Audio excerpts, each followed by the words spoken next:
صفحہ نمبر 139 جاری ہے۔ انفرادی شخصیت کی کھوج میں وہ اتنی دور نکل گیا جہاں ہندوستان کے سب سے پرانے سنسکرت شاعر امارو کے گیتوں نے ان کی روح کی تسکین کا سامان فراہم کیا۔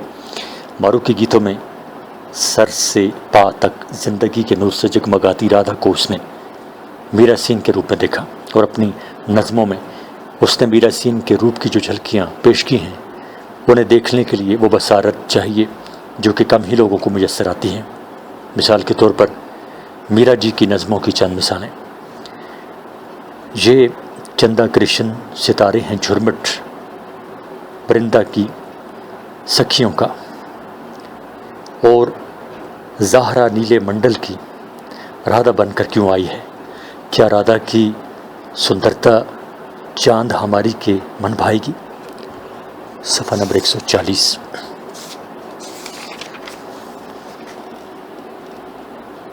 جھومی گیسو کی چھایا تو دھیان انوکھا آیا، نٹ کھٹ بران ابن میں ساتھ میں رادھا کو بھی لایا۔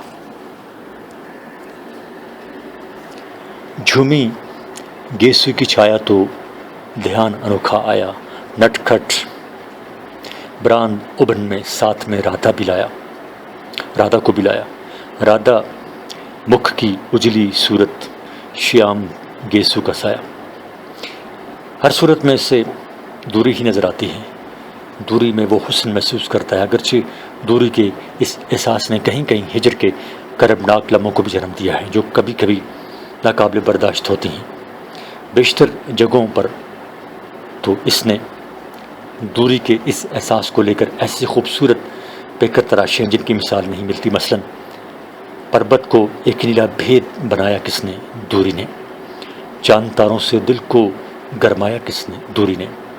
نئی اچھوتی انجانی لہروں کا ساگر پیارا ہے، دور کہیں بستی سے بن میں سونا مندر پیارا ہے، قدم قدم پر جیون میں دوری نے روپ نکھارا ہے۔ ایک اور نظم میں کہتے ہیں: تیرا دل دھڑکتا رہے گا، میرا دل دھڑکتا رہے گا، مگر دور دور زمین پر سہانے سمے آتے جاتے رہیں گے، یوں ہی دور دور ستارے چمکتے رہیں گے، یوں ہی دور دور۔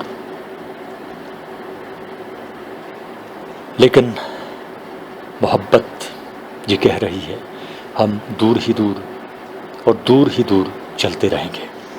صفحہ نمبر 141۔ دوری کے اس احساس نے میرا جی پر دو طرح کے اثرات ڈالے۔ ایک ماضی کی طرف مراجعت یعنی پراکرتی کے ابتدائی زمانے کو ذہن میں مرکوز کر کے اپنی شخصیت کی تلاش کا عمل۔ اس نے اس دھندلکے کو جنم دیا جس نے دور کی ہر شے کو بھید بھرا بنا کر اس میں اندیکھا حسن پیدا کر دیا۔ دوسرا ہجر کی وہ جان لیوا کیفیت جس کے اداس رنگ میرا جی کی شاعری میں جگہ جگہ نظر آتے ہیں۔ یہ اداسی وہاں اور زیادہ گہری اور ناقابل برداشت ہونے لگتی ہے جہاں اس احساس کو پیش کیا گیا ہے کہ حسن اور عشق یعنی پراکرتی اور مشپا ندی کے دو کنارے ہیں جن کا ملن ممکن نہیں، اور بالآخر ان کا ملن ہی ان کی تکمیل ہے۔ 6. اذیت پسندی۔ میرا جی کی نظموں میں ایک اذیت پسندی کا رجحان بڑا واضح ہے، اور ضمناً یہ بات بھی بھولنی نہیں چاہیے کہ وہ خود بھکتی تحریک کا اہم ترین پہلو اذیت کوشی کی ہے۔ کبھی کبھی یوں ہوتا ہے کہ برداشت اور خود پسندی کا رویہ صبر و قناعت اور توکل کی حدود سے نکل کر میرا جی کے یہاں خود اذیتی میں تبدیل ہو جاتا ہے۔ یہ خود اذیتی کس وجہ سے تھی؟ عموماً محرومیوں کی وجہ سے یا ناآسودہ جنسی جذبوں کی وجہ سے۔ وجہ کچھ بھی ہو یا دونوں ہی ہوں، میرا جی اس کا اظہار عموماً رو کر یا خود کو تکلیف پہنچا کر کرتے تھے۔ ان کی زندگی میں کئی واقعات اس طرح کے ہیں کہ وہ شراب پی کر بے تحاشا روتے یا اپنے آپ کو اذیت دیتے۔ یہ بات بھی کہنا لازمی ہے جب تک وہ اپنی والدہ کے ساتھ رہے ان کی طبیعت میں شدت نہیں آئی۔ جب وہ دور ہو گئے تو شدت کا عنصر بڑھ گیا۔ بعض اوقات یہ تشدد اتنا بڑھ جاتا کہ اپنے آپ کو لہو لہان کر دیتے تھے۔ اس طرح کی خود اذیتی کے اور بھی کئی واقعات ہیں جن سے پتہ چلتا ہے کہ میرا جی خود کو تکلیف دے کر ایک طرح کی خوشی محسوس کرتے تھے۔ ان کا معاملہ کچھ ملامتی فرقے سے بھی بنتا ہے۔ ملامتی خود اپنے آپ کو برا بلا کہہ کر یا رو کر خالی بالدگی حاصل کرتے ہیں۔ میرا جی کے ہاں کچھ ملامتی اور کچھ بھگتی تحریک کے اثرات تھے، لیکن مکمل طور پر انہیں کبھی خاص خانے میں دیکھا نہیں جا سکتا۔ بہت سے اثرات مل کر جو کچھ بنا وہ میرا جی تھی۔ میرا جی کی شخصیت کے دو حصے کئی مقامات پر سامنے آتے ہیں، ایک فاعلی، دوسرا مفعولی۔ یہ فاعلی پہلو مفعولی پہلو کو اذیت دے کر تسکین حاصل کرتا ہے۔ ایسے ہی وہ محبوب سے وصال میں نہیں، اسے اذیت دینے میں لذت محسوس کرتے ہیں۔ ان کی اذیت پسندی کی مثال ملاحظہ کیجیے، صفحہ نمبر 142۔ اور اس طرح دل کی گہری خلوت میں ایسی آشاؤں نے کروٹیں لیں کہ ایک خنجر اتار دوں میں چبھا کر سفید مرمرے مخملی جسم کی رگوں میں، اور ایک بے بس حسین پہ کر مچل کر تڑپ رہا ہو میری نگاہوں کے دائرے میں۔ رگوں سے خون کی بلتی دھاریں نکل کر پھسل رہی ہوں، پھسلتی جائیں۔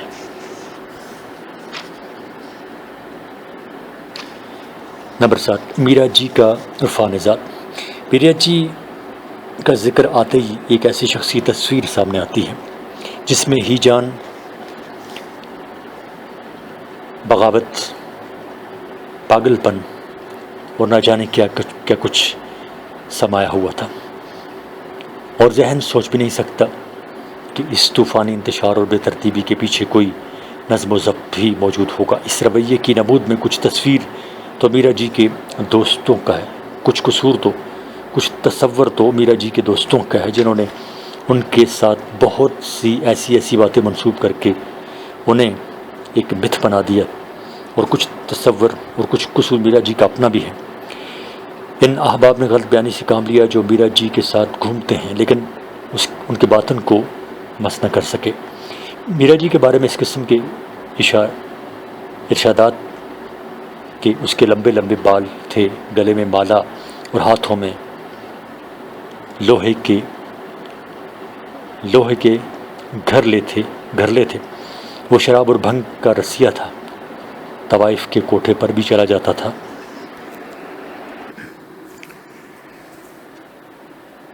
جی ونتی سن کر گھنٹوں روتا رہتا ہے۔ کسی بلند و بالا عمارت کی سیڑھیوں میں بیٹھ کر مالا جپتا، تانگے والے کو اپنا کل اثاثہ تھما دیتا، یا پھر چوراہے میں کھڑے ہو کر عجیب و غریب حرکتیں کرتا۔ اس کے اندر ایک ایسی آگ لگی ہوتی تھی کہ اس کا سارا وجود ہی جل کر راکھ ہو گیا تھا، اور وہ اپنی جنسی تشنگی کے لیے پتلون میں جیب نہیں رکھتا تھا۔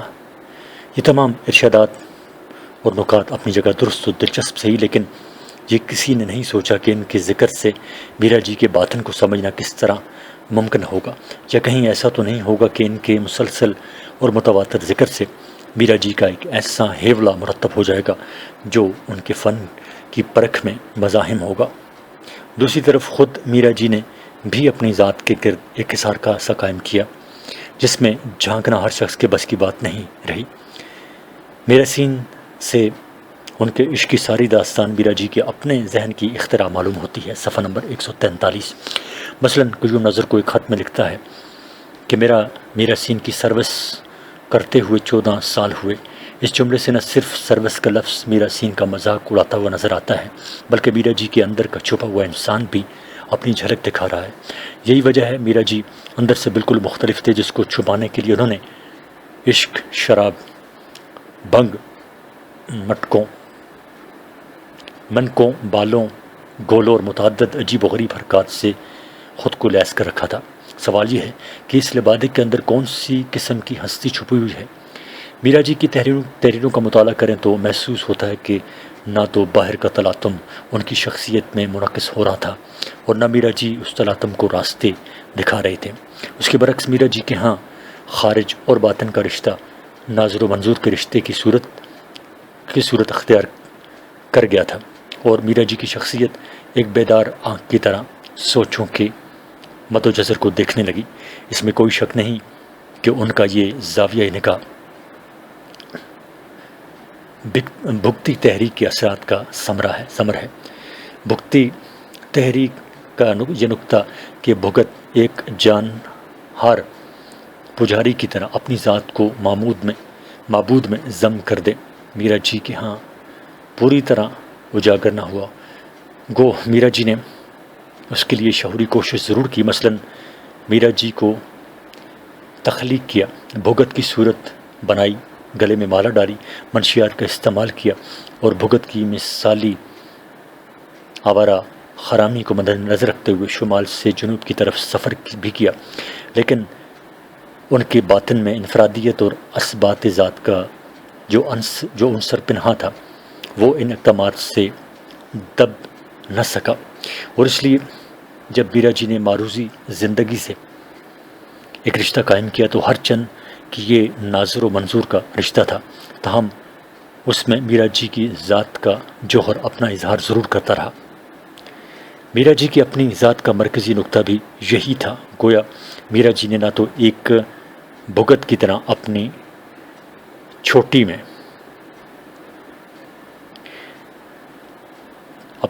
میں کو بڑی میں کتابیں کیا، اور نہ صوفی کی طرح اسے ذات واحد میں ضم کر دیا، بلکہ اسے اثبات ذات کا مفہوم عطا کر کے عرفان کی ایک نئی سطح دریافت کر لی۔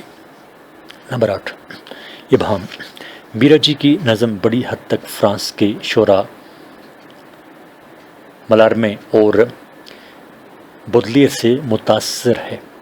مثلا یہ بات عام ہے کہ میرا جی کی نظموں کا ابہام ملارمے کے ابہام سے ایک شدید مماثلت رکھتا ہے۔ میرا جی کا ایک زیرک طالب علم تھا اور مشرق و مغرب کے بہت سے شعراء کا کلام پڑھا تھا۔ میرا جی نظم کے ایک زیرک طالب علم تھے اور مشرق و مغرب کے بہت سے شعراء کا کلام پڑھا تھا، اور ان میں سے بیشتر سے بھی متاثر ہوئے تھے۔ ظاہر ہے کہ وہ ملارمے سے متاثر ہوئے ہوں گے، لیکن میرا جی کے ابہام کو ملارمے کے ابہام یا طریقہ کار سے کوئی نسبت نہیں۔ اول تو یہی بات قابل غور ہے کہ ملارمے کا کلام بے حد پیچیدہ اور گنجلک ہے، اور آخر میں تو قابل فہم ہو گیا ہے، اور اس پس منظر کا احاطہ بھی کر دیا جائے جو میرا جی کیا تو یہ نظمیں بڑی حد تک صفحہ نمبر 144 واضح ہو جاتی ہیں۔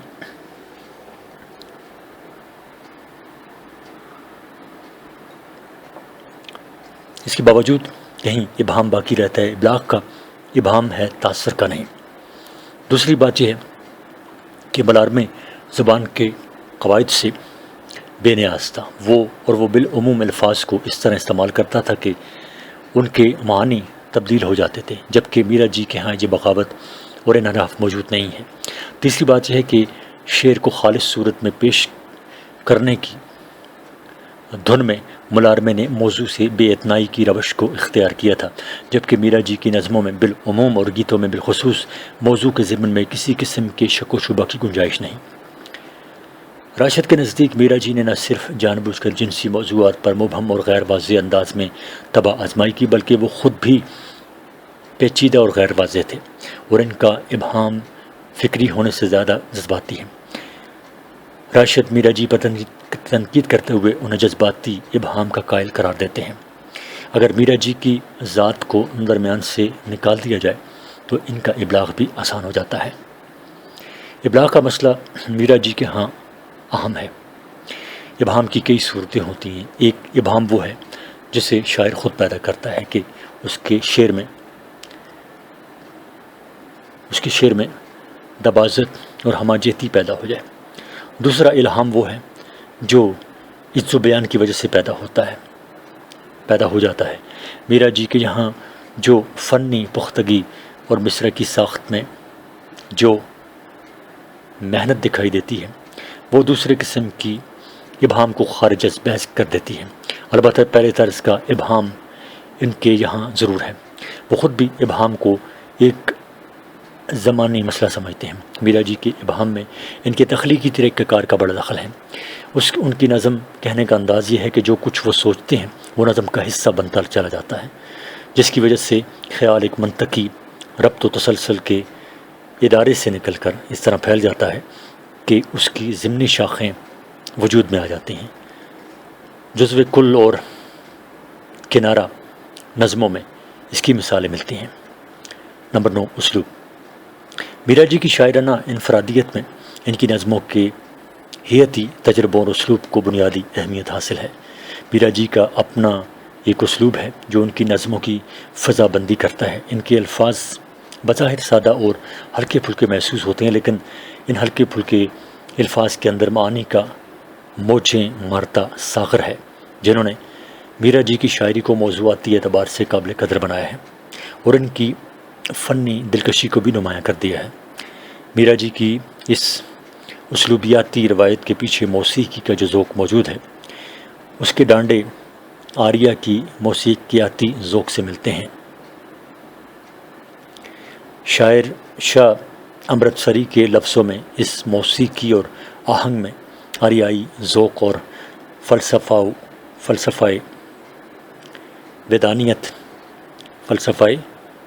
ودانیت کا نرم ساغر ہے۔ میرا جی نے اس آریائی ذوق کی آبیاری جدید ذہن کے ساتھ کی ہے۔ صفحہ نمبر 145۔ انہوں نے ان کی نظموں میں سادگی کے ساتھ ایک پرکاری بھی پیدا کر دی ہے۔ یہ پرکاری اور سادگی ان کے الفاظ کے چناؤ اور موسیقانہ ذوق سے تعلق رکھتی ہے۔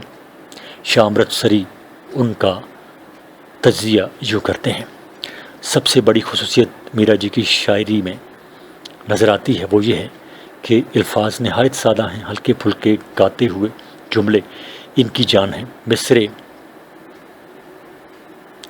مصرے تان پلٹوں کو سنوارتے ہوئے آگے بڑھتے چاہتے ہیں۔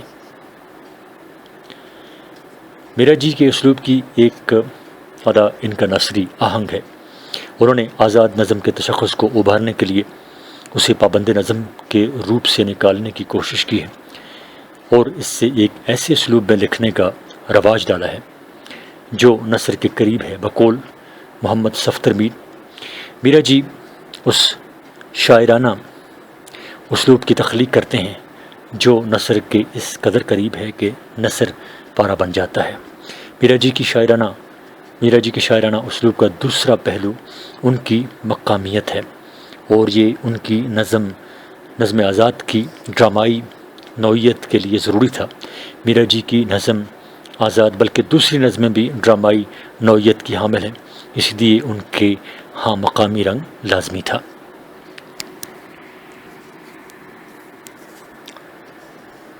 میرا جی نے الفاظ کے ذریعے روایت کو توڑ کر اس کا انداز بدل دیا۔ میرا جی نے الفاظ کے ذریعے روایت کو توڑ کر اس کا انداز بدل دیا۔ اردو شاعری میں پوری روایت موجود ہے، جگہ جگہ غالب اور اقبال کی اسلوبیاتی ادائیں ملتی ہیں۔ میرا جی نے ان کے انداز بدل دیے، روایت کو بدل کر بین الاقوامی اور علمی روایت کے ساتھ اپنے رابطے کو جوڑنے کی کوشش کی۔ میرا جی کے ہاں پرانی روایات کے موضوعات موجود ہیں، انسان کے اندر ان کی لاشعور میں بہت سی چیزیں پڑی ہیں۔ میرا جی نے ان کو باہر نکال کر نظم کا روپ دیا۔ نقادوں کے خیال میں میرا جی کو ہندی ڈکشن عزیز ہے۔ میرا جی کے ہاں 3 اسلوب ہیں۔ کلیات کے شروع میں میرا جی کی نظمیں ہندی ڈکشن کے اثرات سے متاثر ہیں، مثلاً چلن چلاؤ، سنجوگ، دیوراتی، ترقی پسند ادب وغیرہ نظموں پر ہندی اسلوب کے اثرات ہیں۔ دوسرا، ان میں پرکاری کا اثر نظر آتا ہے، اور تیسرا، اسلوب میں کہیں فارسی اسلوب نظر آئے گا اور کہیں خالص اردو جو غالب اور اقبال کے ہاں کم ہے، خدا طالب علم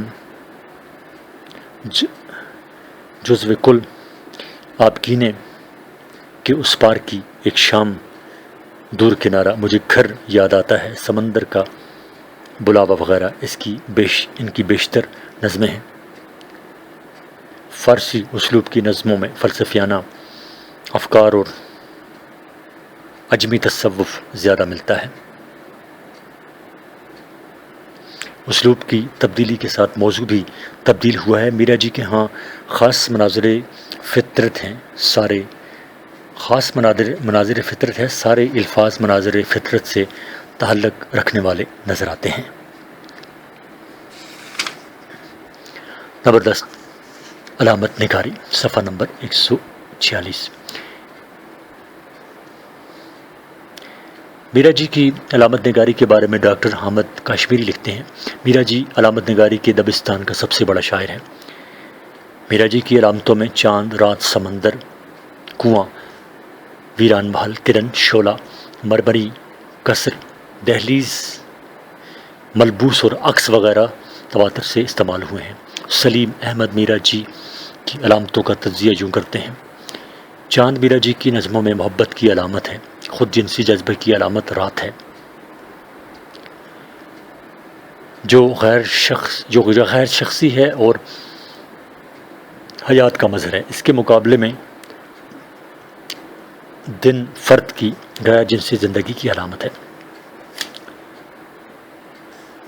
سمندر میرا جی کی پسندیدہ علامتوں میں سے ایک ہے، جسے وہ کبھی ماں کے روپ میں اور کبھی ابدی جائے سکون کے روپ میں دیکھتے ہیں۔ میرا جی کے اکثر استعارے مقصود بالذات ہوتے ہیں۔ قدیم ہندوستان کی عام فضا، بالخصوص جنگل کی طرف میرا جی کا جھکاؤ بعض اور علامتوں سے بھی واضح ہوتا ہے۔ مثلا میرا جی کے ہاں پنچھی اور پیراہن کے الفاظ بھرے ہیں، جو براہ راست جنگل کی فضا سے متعلق ہیں۔ پنچھی کا وجود نہ صرف اس بات پر دلالت کرتا ہے کہ میرا جی نے جنگل کی زندگی سے گہرے اثرات قبول کیے ہیں، بلکہ پنچھی کی آوارہ اڑان اور ایک منزل سے دوسری منزل تک بڑے چلے جانے کی روش اس درویشی اور آوارگی کے رجحان سے بھی مماثل ہے جو ہندوستان میں سادھوؤں، درویشوں اور فقیروں کی مستقل آوارگی کی صورت میں ہمیشہ سے موجود رہا ہے۔ خود میرا جی کی زندگی بھی اس آوارگی کی دلیل ہے، اور بقول شاعر خود ان کا ذہنی اور مادی سفر بھی ہمیشہ شمال سے جنوب کی طرف رہا ہے۔ میرا جی کی شاعری میں یہ رجحان پنچھی کی علامت بن کر نمودار ہوا ہے۔ اس طرح میرا سین کا لفظ بھی میرا جی کے ہاں بارہا آیا ہے، اور خود میرا جی نے پیراہن کو درختوں کے اس پیراہن کی صورت قرار دیا ہے جو بتوں کو گرا دیتے ہیں، اور زرد پتوں کے گرنے اور درختوں کے ننگا ہونے کی صورت میں میرا جی کی نظموں پر گہرے اثرات مرتسم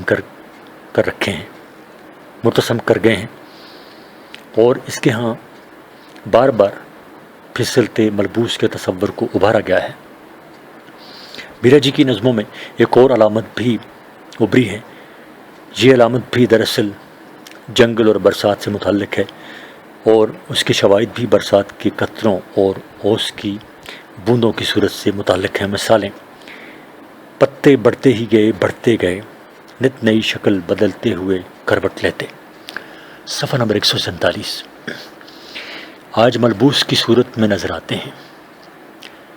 اب آنسو کے بارے میں: بہتے ہوئے آنسوؤں کو کوئی روک نہیں سکتا ہے، بہتے ہوئے آنسوؤں کو کوئی روک نہیں سکتا ہے، بند آنکھوں کے پپوٹوں سے وہ رستی ہوئی پلکوں کو بھگوتے ہوئے رخسار کی ڈھلوان پہ آ جاتے ہیں۔ علامت نہ نظر آنے والی حقیقت کی نظر آنے والی نشانی ہے۔ علامت نہ نظر آنے والی حقیقت کی نظر آنے والی نشانی ہے۔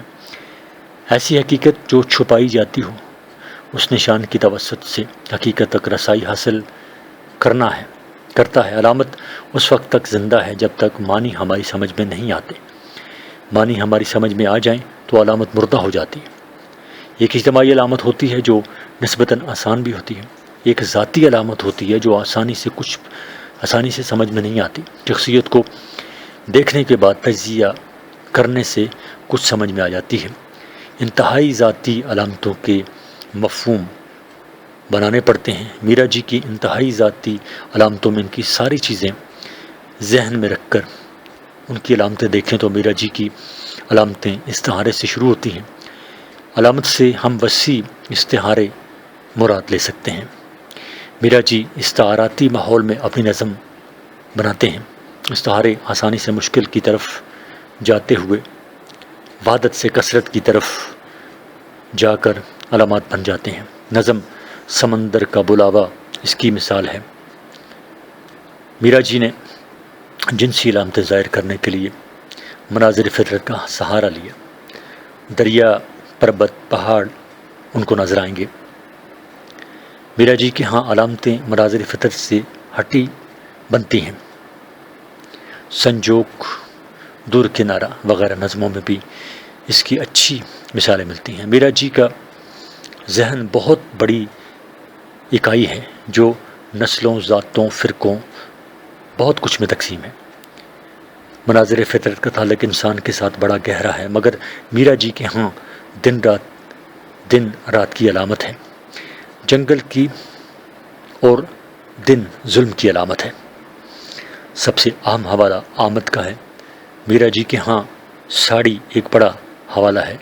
میرا جی کے مطابق ساڑی میں ایک ٹھہراؤ ہے جو کہ میراسین کے لباس میں تھی۔ مکمل علامتی نظموں میں تنہائی، سمندر کا بلاوا، آبگینے کے اس پار کی ایک شام قابل ذکر ہے۔ نمبر 11، ہیت کے تجربات، صفحہ نمبر 148۔ میرا جی نے نظم میں پابند محرہ اور آزاد ہیتوں کو استعمال کیا، لیکن پابند نظم میں انہوں نے بالکل روایتی طریقہ اختیار نہیں کیا، بلکہ پابند نظم کی ہیت میں مختلف اضافوں اور افراط و تفریط سے نیا آہنگ پیدا کیا۔ انہوں نے اس تعریب و تخفیف کے ذریعے خیال کی اکائی اور ربط و تسلسل میں ایک نیا سلیقہ پیدا کیا۔ پابند نظم میں ہیت کے جو حربے انہوں نے کیے ان کی چند مثالیں دیکھیے۔ نمبر 1، نظم زارسائی میں پہلے 2 بند مربع کی صورت میں ہیں، تیسرا بند، پہلا اور تیسرا مصرع ہم کافیہ ہیں، دوسرا اور چوتھا ہم کافیہ، جبکہ آخری بند مثنوی کی شکل میں ہے۔ 2، نظم کھٹور کو گیت کی ہیت اور رنگ میں لکھا گیا ہے۔ ہر بند کے آخر میں ٹیپ کا شعر اور اس سے پہلے ٹیپ کے شعر کا ہم کافیہ مصرع لایا گیا ہے۔ یہ جدید گیت کی معیاری ہیت ہے، یعنی مصرع کے پیچھے ہم کافیہ مصرع لانا۔ 3، نظم برہا میں انہوں نے ہر بند 4 مصری رکھا ہے، البتہ اس کی ترتیب یوں ہے کہ پہلے 3 مصرے آپس میں ہم کافیہ ہیں، جبکہ چوتھا مصرع ہر بند کے چوتھے مصرع کے ساتھ ہم کافیہ ہے۔ 4، نظم چنچل میں پہلے 4 مصرے قطع کے ہیں اور پھر مثنوی کی ہیت استعمال کی گئی ہے۔ 5، میرا جی کی مثنوی کی ہیت کو اکثر نظموں میں استعمال کیا ہے۔ بعض جگہ مثنوی کی ہیت میں خیال کے حوالے سے جہاں موڑ ہیں وہاں بند بنا دیے ہیں۔ مثنوی کے یہ حصے خیال کی مناسبت سے ہیں، جس کے بنیادی مصرے کم یا زیادہ ہوتے ہیں۔ محبوبہ کا سایہ، ناگ، صبح کا ناچ، ایک تصور، اغوا، گھنا جادو، یعنی ارتقا ایک شکاری وغیرہ میں ہے۔ 6، وہ اجنبی انجان عورت رات کی، یہ نظم بظاہر 2 قطعوں پر مشتمل ہے۔ پہلا 4 مصری بند قطعے کی صورت میں ہے، جبکہ اگلے بند کے آخری 3 مصرے آپس میں ہم کافیہ ہیں۔ 7، کئی نظمیں انگریزی طرز کے قطع بند ہیں، اس کی بے شمار شکلیں ہیں۔ مثلا قافیوں کی ایک ترتیب پہلے مصرے کا تیسرے مصرے سے ہم کافیہ ہونا، پہلے اور چوتھے مصرے کو ہم کافیہ ٹھہرانا وغیرہ۔ اجالا 14 مئی کی رات اس کی مثالیں ہیں۔ 8 ترقی پسند ادب، یہ نظم 3 بندوں پر مشتمل ہے۔ پہلے بند میں پہلا، تیسرا اور چوتھا مصرع ہم کافیہ ہے، پھر دوسرا، پانچواں اور چھٹا مصرع ہم کافیہ ہے۔ دوسرے دونوں بند 6 مصری یعنی مسدس کی صورت میں ہیں، لیکن سبھی مصروں کے ہم کافیہ ہیں۔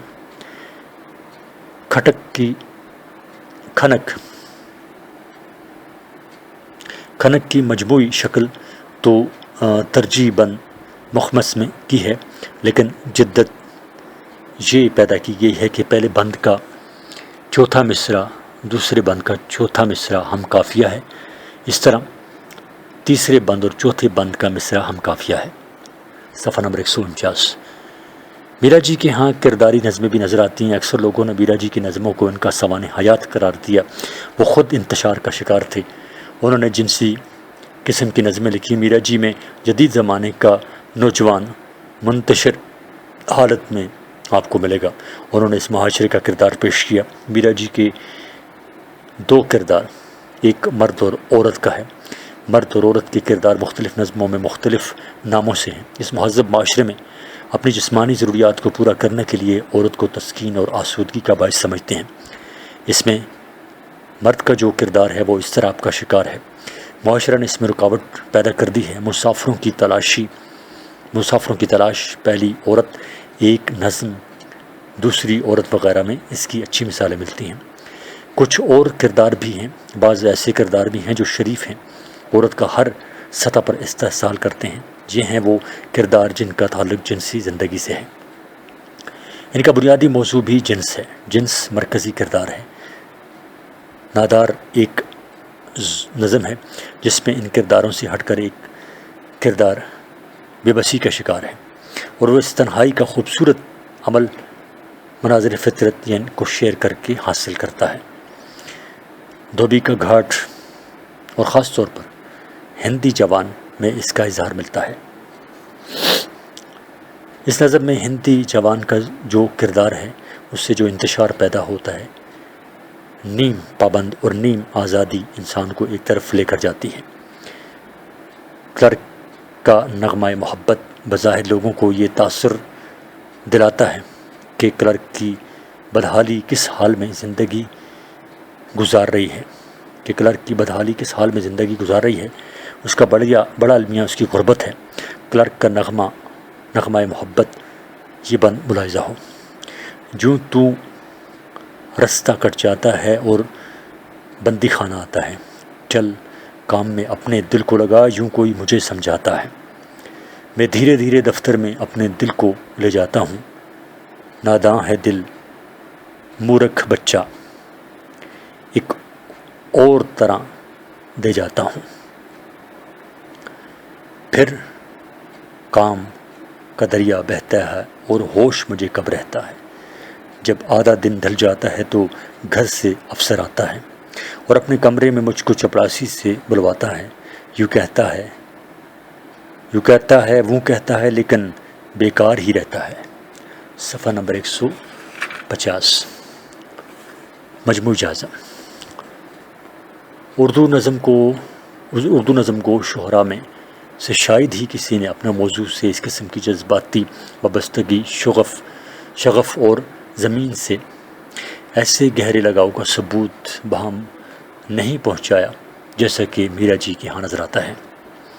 دوسرے لفظوں میں میرا جی کی شاعری نے ان کی اپنی جنم بھومی سے خون حاصل کیا ہے، اور اسی لیے اس میں زمین کی خوشبو، حرارت اور رنگ بہت نمایاں ہے۔ میرا جی کی عظمت ایک بڑی حد تک ان کے اسی رجحان کے باعث ہے۔ اہم بات یہ ہے کہ میرا جی کے بعد آنے والے بہت سے نظم کو شہرا نے میرا جی کے بڑے واضح اثرات قبول کیے ہیں اور ان کی علامتوں، اشاروں، سوچنے کے خاص انداز اور بیان کے مخصوص پیرائی کو پیش نظر رکھا ہے۔ چنانچہ اردو نظم کا وہ طالب علم جس نے میرا جی کی نظموں کا مطالعہ کیا ہے، بڑی آسانی سے جدید نظم کو شعراء کے ہاں میرا جی کے اثرات کی نشاندہی کر سکتا ہے، لیکن خود میرا جی کے سامنے اردو نظم کے میدان میں ایسی کوئی مثال نہیں تھی جس کو سامنے رکھ کر وہ نظم کے اس خاص انداز کو رواج دینے کی کوشش کرتے۔ چنانچہ یہ بات بڑے وثوق سے کہی جا سکتی ہے کہ اردو نظم میں میرا جی کا یہ رجحان ایک بالکل نیا رجحان تھا، اور میرا جی اس خاص رجحان کے تحت اردو نظم کو ایک نئے مزاج، ایک نئے ذائقے سے اشناس کر رہے تھے۔ تو دراصل ایک ایسا نیا باندھ رہے تھے جس کو نظم کے دھارے کا رخ ہی موڑ دینا تھا۔ آرٹ اور ڈسپلن کا مطلب زندگی کا ڈسپلن بھی ہے۔ اس کے معنی یہ ہوئے کہ میرا جی ظاہری طور پر جو بھی دکھائی دیتے تھے نظموں میں، ان کا روپ اور رویہ اس سے مختلف تھا۔ انہوں نے اپنی ظاہری زندگی کی بے ترتیبی کے برعکس فن میں ایک عمدہ ترتیب اور آہنگ کا خیال رکھا۔ یہی وجہ ہے کہ زندگی کے بحر و کنار کی تمام کرب انگیزیوں اور تلخ کلامیوں کو برداشت کرنے کی ہمت، زندگی کے مطالعے اور مشاہدے کی گہرائی، عصری شعور اور اس کے ساتھ ساتھ اردو شاعری کی روایت سے مکمل آگاہی اور اس کے فنی اور تخلیقی جوہر کی تلاش وہ عناصر ہیں جنہوں نے میرا جی کی نظموں کو ایک انفرادیت عطا کی ہے۔ وہ خود بے شک ظاہری زندگی میں نامکمل دکھائی دیتے ہیں، لیکن ان کی نظموں میں ایک مکمل انسان کا مطالعہ اور تصور ملتا ہے، اور یہ وہ انفرادیت ہے جو اردو کے کسی اور نظم گو کے یہاں نہیں ملتی۔